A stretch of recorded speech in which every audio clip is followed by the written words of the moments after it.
जी अस्सलाम वालेकुम। आज हम लर्न इंग्लिश विद शाहिद के लेक्चर नंबर 4 के साथ हाज़िर हैं। आए आज हम अपने वाइट बोर्ड पर लेक्चर नंबर 4 स्टार्ट करते हैं। अगर मैं आपको थोड़ा सा बताऊं तो हम सब्जेक्ट, वर्ब, ऑब्जेक्ट और एक्स्ट्रा के बारे में पढ़ चुके हैं। हम दूसरे लेक्चर में एक्टिव वॉइस के बारे में, पैसिव वॉइस के बारे में, डायरेक्ट इनडायरेक्ट के बारे में और अदर देन टेंस के बारे में पढ़ चुके हैं। हमने तीसरे लेक्चर में बात की दी और दा कब पढ़ते हैं, टू प्रेपोजिशन कब होती है और टू कंजक्शन कब होता है। आज हम अपने एक्टिव वॉइस को स्टार्ट करेंगे टेंसेस के साथ। तो चलते हैं अपनी वाइट बोर्ड पर। लेक्चर नंबर 4 है जी। और अगर आपको याद हो एक्टिव वॉइस क्या होता था,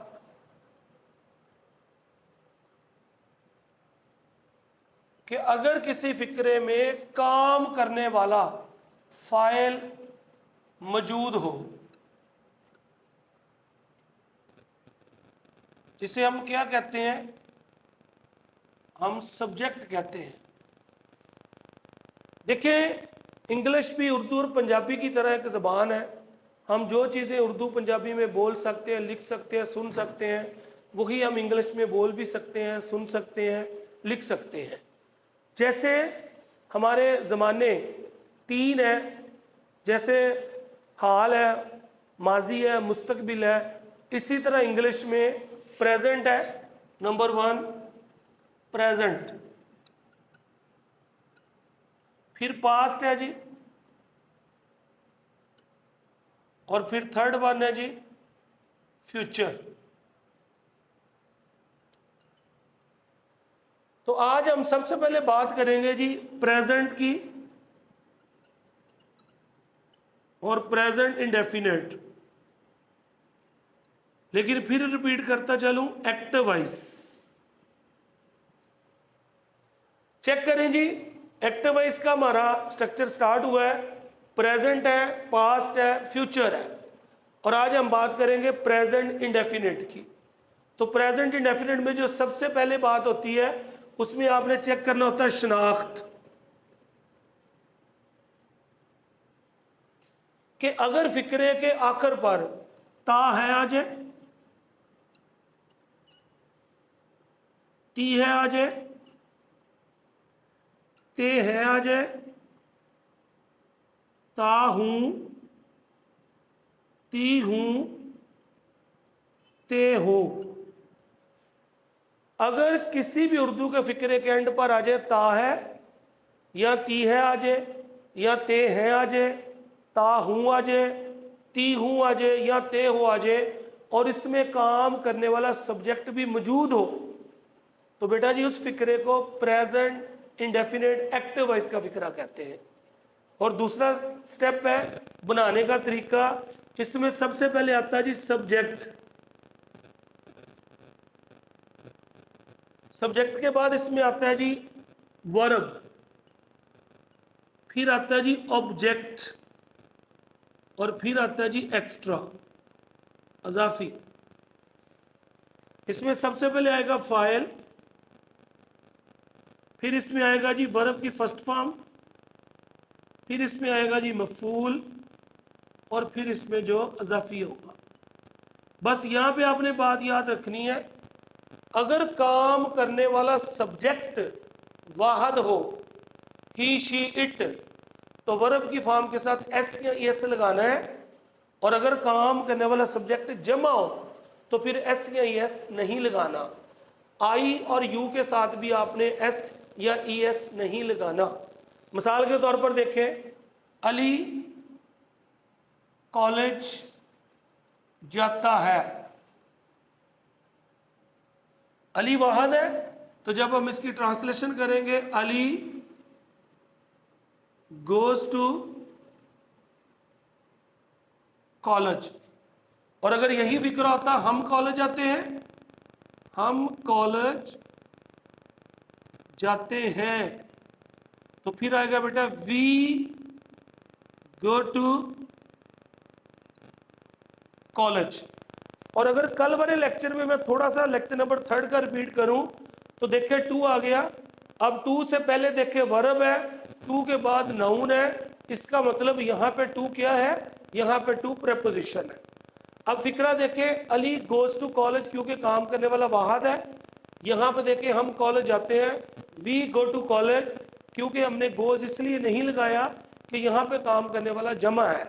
इसी तरह जब आई आएगा, मैं कॉलेज जाता हूँ, आई गो टू कॉलेज।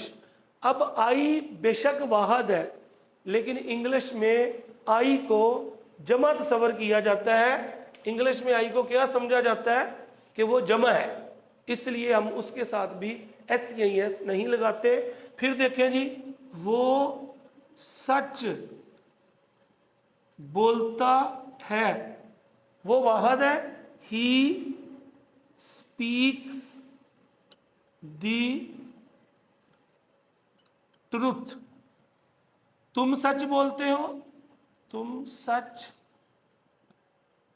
बोलते हो, यू स्पीक दी ट्रुथ। अब स्पीक्स नहीं आना, यू को भी हम जमा ही तस्वर करते हैं।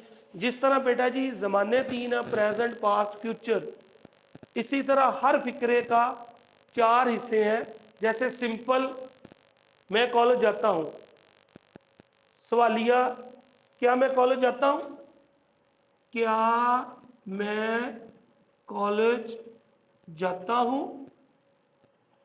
क्या वो कॉलेज जाता है। तो डियर स्टूडेंट्स, सवालिया के लिए भी दो लफ्ज़ यूज़ होंगे, एक होगा डू और दूसरा होगा डज। डू फॉर जमा, डज फॉर वाहद, और आई और यू के साथ भी डू ही आएगा। बस ये बात याद रखनी है, जब ये वाहद के साथ डज आएगा तो उसकी वर्ब की फॉर्म का जो एस होगा वो कट जाएगा। देखिए, क्या मैं कॉलेज जाता हूं, do I go to college. और क्या वो कॉलेज जाता है, काम करने वाला वाहद है, does he go to college. अब इसका जो गोज है वो कट जाएगा, क्योंकि वहाँ जब सवालिया बनता है तो उसका एस कट जाता है। अब जब हम इसको मनफी बनाएंगे, वो कॉलेज नहीं जाता है, he does not go to college. क्या वो कॉलेज नहीं जाता है, सवालिया मनफी, does he not go to college. क्या हम नमाज अदा नहीं करते हैं, do we not offer prayer. हम नमाज नहीं अदा करते हैं, we do not offer prayer. तो ये था बेटा present indefinite active voice. Active voice का मतलब है जिसमें काम करने वाला मौजूद हो।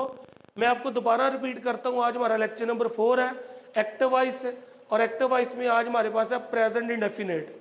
प्रेजेंट इंडेफिनिट में काम करने वाला क्या है, ता है, ती है, ते हैं, ता हूँ, ती हूँ, ते हो। देखिए बेटा, मैंने वगैरह नहीं लिखा, वगैरह से स्टूडेंट कंफ्यूज होता है कि शायद और भी लफ्ज़ है। बस इन 6 लफ्ज़ अगर ये किसी भी फिक्रे के एंड पर आ जाए, इनमें से कोई भी, और उसमें काम करने वाला मौजूद हो, तो वो फिक्रा बनेगा प्रेजेंट इंडेफिनिट एक्टिव वॉइस। बनाने का तरीका फाइल है, फर्स्ट फॉर्म है, अगर यहाँ पे काम करने वाला वाहद है, फॉर्म के साथ एस आएगा, अगर जमा है तो एस नहीं आएगा, मफूल है और इजाफी है। जैसे अली कॉलेज जाता है, अली काम करने वाला वाहद है, अली गोज़ टू कॉलेज। हम कॉलेज जाते हैं, काम करने वाला जमा है, वी गो टू कॉलेज। जब आपने सवालिया बनाना है डू और डज इस्तेमाल करना है। डू फॉर जमा, डज फॉर वाहद। जब आपने डज को लिखना है तो उसका जो फॉर्म का एस या यस है वो कट जाएगा, और बाकी ये आपकी प्रैक्टिस है। जितनी आप प्रैक्टिस कर लेंगे इसमें इतनी आपकी परफेक्शन आ जाएगी। थैंक यू, खुदा हाफिज़।